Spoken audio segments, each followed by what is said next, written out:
Hey family, we're live, and this is Akime.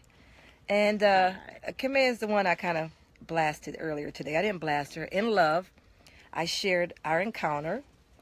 And so what I want us to create, what I told her today, and I shared with you after that encounter, my report, which was, I left home feeling really good that we had made a completion of the discussion we had started and that we ended it with the commitment that we have to each other in love. So on the way, while I was on my way to school, it dropped in my spirit that it's good to hear her perspective. And for her, because people a lot of times comment on our relationship, so for her to share her process, and not with giving details because this is not what it's about, but I just want her to share with you what she created as far as family, and so why we're committed to, even if we have the growing pains of every family, that we're committed to continue to do the work because we know the most important thing for us is love. So say hi, Kimmy. Hi, Kimmy. No. See, she got jokes every time. And she laughs that I'm laughing. So I want to really just kind of have you share, first of all, your commitment to family, just a little bit what that means to you as a daughter. Well, I created the commitment to be like a partner in family. So not just like, I felt like as the kid, sometimes it's easy to be like the leech of the family and be entitled and think that your parents are supposed to do all these things for you. And then you don't really have to do very much because that's their job, not yours. So I created the commitment of being a partnership in my family and like benefiting the lives of my parents and those around me just because I'm there. And I'm still growing and learning what that looks like every day. But it like in practical terms, it looks like, washing the dishes, even if it's not just my dishes, but the whole family's dishes, and keeping my room clean, buying my gas. Yeah, when I do keep it clean. Hello, sis. We're having a little honest conversation. Mother-daughter. That's Dee Dee's mom. Mm-hmm. Oh, okay, she knows. I have to always give those prompts. She's like, okay, I know, Mom. How you doing, sis? Go ahead, I'm sorry. It's okay. Yeah, and then also I created a commitment to have my family transform, and like I mean that in communication, like how like us all communicating together and working together to just be happy. So this morning we had I don't want to call it a disagreement. What do you want to call it? A conversation. We had a conversation. Hey y'all, hey girl, and the conversation went in different waves, if you will. So I want her to actually share from a daughter's perspective. It's funny now. It's always funny now, but that's what you have to remember. But some people don't talk to each other for years, or they get mad where they don't say anything because they don't find the funny in it. Mm-hmm. And it's funny now because we realize how ridiculous we sounded at that time. And it was only that glimpse, that moment where I said, that sweet moment where I heard her. I was present. I wasn't thinking about what she usually says, what she usually does, how she usually responds, what I expect from her. It was a moment in me being mom and sharing with her my heart that I got to be present to say, wait a minute, hear her. And once I connected to that, then I realized, oh, this is just because I love her and I want to spend time with her. But my way of communicating, hey, Miriam, that's my skate girl. One of my ways of communicating that is to get upset when I'm disappointed that she doesn't have what I consider, what occurs to me is not enough time for me, or she's short or whatever. And so that's not short in height, short in attitude, you mean? Like patience? Yeah, short in patience. Okay. And so balancing the fact that, not making her feel guilty, if you will, because I've raised her and I've given her these things. And sometimes we do that. I'm like, after all I've done for you, you little brat.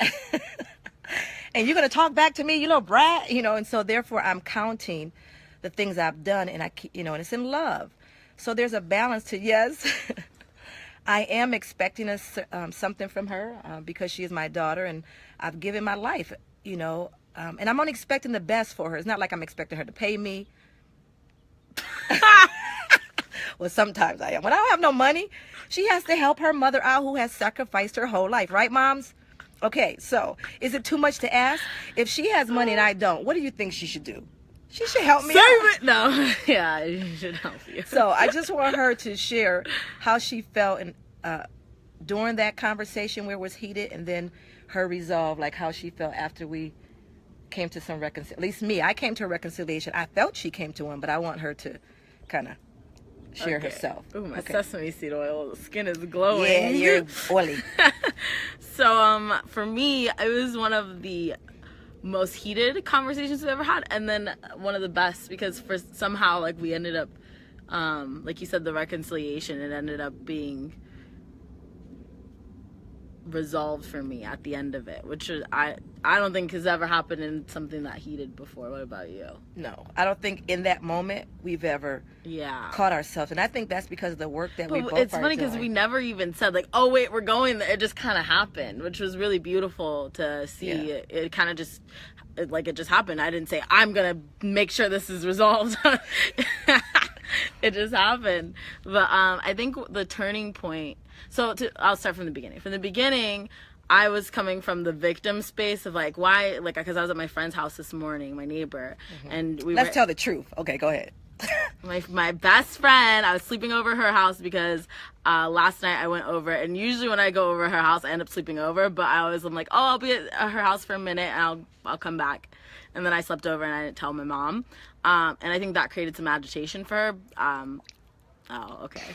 But she didn't say that. Instead, I get a call at 6 o'clock in this morning. Oh, I get a text this morning. And I don't even remember what the text said because I was half I do, asleep. but I won't talk about it right But now. basically, she was just saying, like, I needed to come home. How dare, like, not, I shouldn't text her from my friend's house that's 2 minutes away. And so I was like, oh, and then look at her face. I know, because this texting thing. I mean, don't text me. Okay, that's a separate issue. Okay, we'll talk about that later. So then I had to drive home and come talk to her to this, what I knew was going to be a heated discussion about me not having enough time for her. And the reason I think also is the agitation that I slept over was because the night before we had an agreement to help her with something, and then I didn't have enough time. Oh yeah. But even though we set aside time to do it, for her, This it is was what that- started the argument. For okay? her, it was that it felt like I didn't have enough time for her. Exactly. So then I went to my friend's house, and then I ended up and sleeping she over. had enough time for her. She slept over. Right. Okay. So that's how she's looking at And it. so I was thinking about it all night, guys, and then I tried to resolve it. And then when she came Wait, in, we're and when talking about how the conversation was for me. I know, but I want you to know that from my perspective, I pounced on you. I was waiting for her. Yeah, So- it was like being led into a trap, and I knew I was going into a trap, but it's terrible because it's your mom, so you can't say no to the trap. So it's like this terrible feeling, like knowing, like, gosh, she's trying to lure me in, and I can't say no because or else I'm gonna get. And she Like, I don't know wait what a minute. And she walked in the house, and I was in her bedroom in the bathroom, and she took a very long time. So she went in the kitchen, I she was dropped things off. I'm like, oh, she knows I'm in I here, and cleaned up I'm a here. bowl in my room. I don't ever clean that. So I said, oh, she doesn't want what she calls confrontation. No, you called it confrontation. I called it. Yeah, that's what she said in the text. Don't give me that. You don't want confrontation because that's. Did you say? You didn't say bull. No, I didn't say bull. You But said let's that. get back to it. So I was like, it started with me really having a build up, and basically the build up was that I had an expectation of my daughter. She didn't meet the expectation that she says she wasn't aware of, and I thought it was clear that I made her aware. So when she came in, I was already prepared to let her know how I felt. And she was prepared, obviously, to kind of avoid me. So nonetheless, we had the encounter. And hi, Sharon. We had the encounter, and it didn't start off very well. It was heated. It was the most intense, as she said, conversation we've ever had. And I knew we were both hurting because love hurts, guys. Love hurts. And when you're working at something so BB. difficult. Yeah. Hi, Brittany. That's my other heart right there. It's like I have chambers. I have her live, Brittany. So big sister gets to see what little sister is in trouble. So after it was all said and done, I just want to talk about the resolve. And even with Brittany being on the post, all the challenges as a mother, as you begin to see it from your kids' perspective, what we think is perfect parenting or whatever, sometimes you need to, just listen. Hi, beautiful cousin. Hi. And so I wanted her, hey, baby, I wanted her to share her side just kind of because you only get to hear mine. And so from a 20-year-old who thinks she's independent, because she's 20. That's See, not, the 20, anyway, explain yourself. We won't go there. We'll do Explain another yourself. Hi, Rodney. Big brother. We're talking about parenting and having young people who think they're grown because they turn 20. I we're not don't talking even about think that. that. We're talking about a situation, a conversation that kind of went to some other conversations, but we're going to stick with the conversation at hand. The conversation was, what was your side? How did you feel? Well, I just felt a little attacked, and that because I'm trying to live my life and develop what I have to do and live up to my responsibilities and my own life's expectations, which include things that I agreed to do with my mom, or like being there for her and her support. And sometimes I feel like it's like a lot of burden put on my shoulders to be To be there for your mom? What? no, not to Oh, be there. sorry. Well, I was gonna say like the support that you need, not just like a support for you, but the support you need sometimes is like I have to. It's just a constant balancing of my schedule because I am growing and getting older, so I am like learning how to balance my own life, including that. So it's just like learning. It's just a learning curve. Yeah. But wait, she hasn't been on her own since she was. No. Well, no, because I've been traveling on my own since I was 16. I go to different places since I was 16 by myself, like New York, and then I went to Paris last summer. And I really enjoy those times, but I also miss my family when I... Yeah. So she works and she takes care of a lot of her own bills. So she does function in the household very, very independently, but it's still under some structure because she doesn't pay mortgage. She doesn't pay for a car note. Her car is paid off. She doesn't pay for insurance.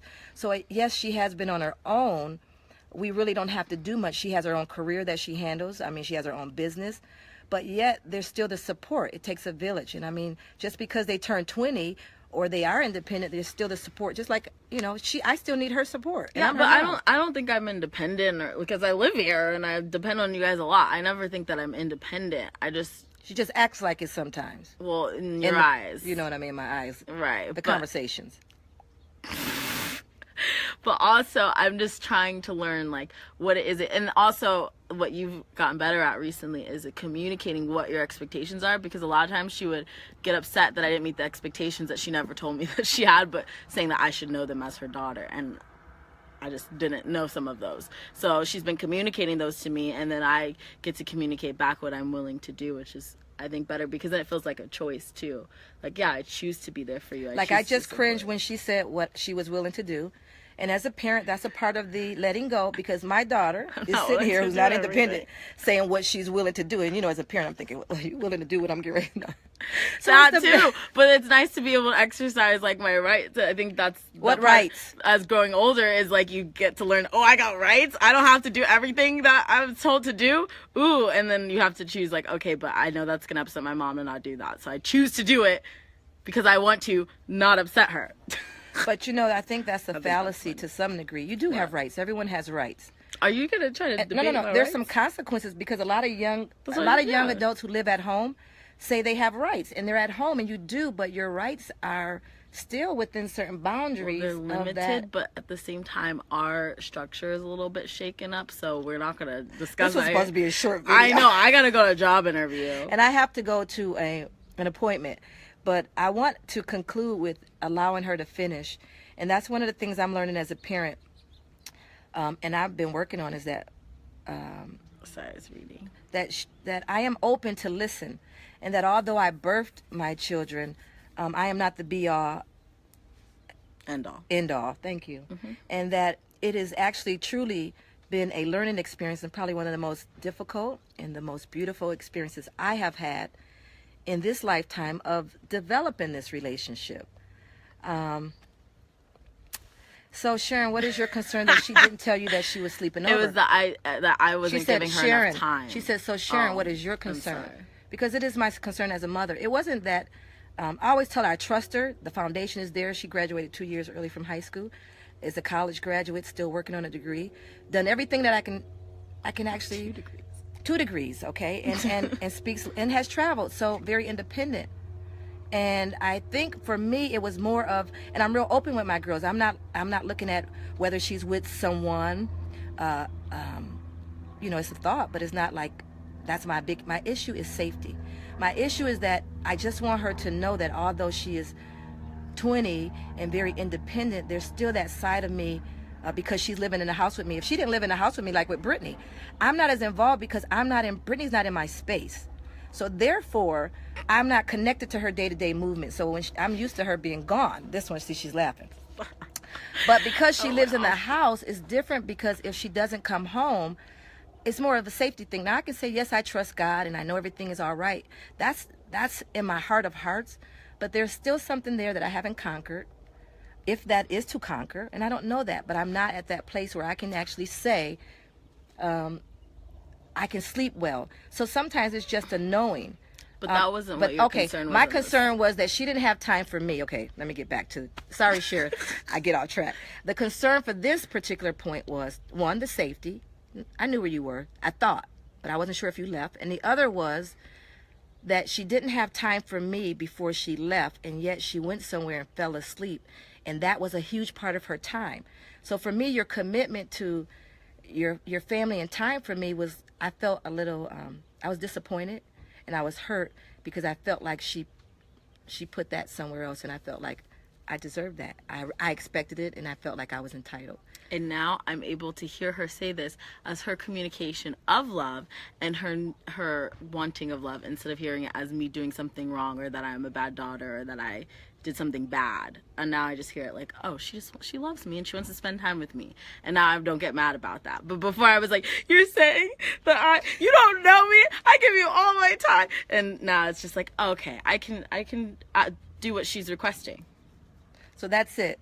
So all that is sometimes, I think about that. All of that was me saying to her, in some sense, I love you and I miss you. and I want you to help me. I want you to spend time with me, hang out with me.